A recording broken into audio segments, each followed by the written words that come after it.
மனதின் யோசனைகள் மனுஷனுடையது, நாவின் பிரதியுத்தரம் கர்த்தரால் வரும்.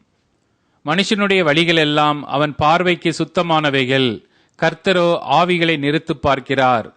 உன் செய்கைகளை கர்த்தருக்கு ஒப்புவி, அப்பொழுது உன் யோசனைகள் உறுதிப்படும். கர்த்தர் சகலத்தையும் தமக்கென்று படைத்தார், தீங்கு நாளுக்காக துன்மார்க்கனையும் உண்டாக்கினார்.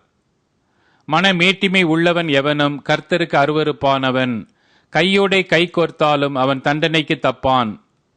கிருபையினாலும் சத்தியத்தினாலும் பாவம் நிவர்த்தியாகும், கர்த்தருக்கு பயப்படுகிறதினால் மனுஷர் தீமையை விட்டு விலகுவார்கள்.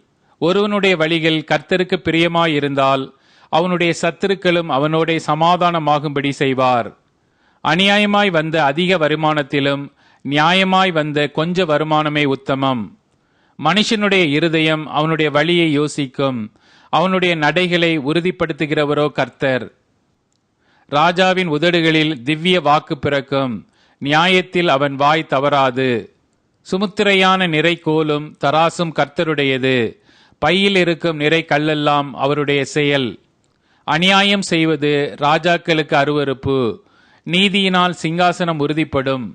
நீதியுள்ள உதடுகள் ராஜாக்களுக்கு பிரியம், நிதானமாய் பேசுகிறவனில் ராஜாக்கள் பிரியப்படுவார்கள். ராஜாவின் கோபம் மரண தூதருக்கு சமானம், ஞானமுள்ளவனோ அதை ஆற்றுவான். ராஜாவின் முகக்கலையில் ஜீவன் உண்டு, அவனுடைய தயை பின்மாறி பெய்யும் மேகத்தைப் போல் இருக்கும்.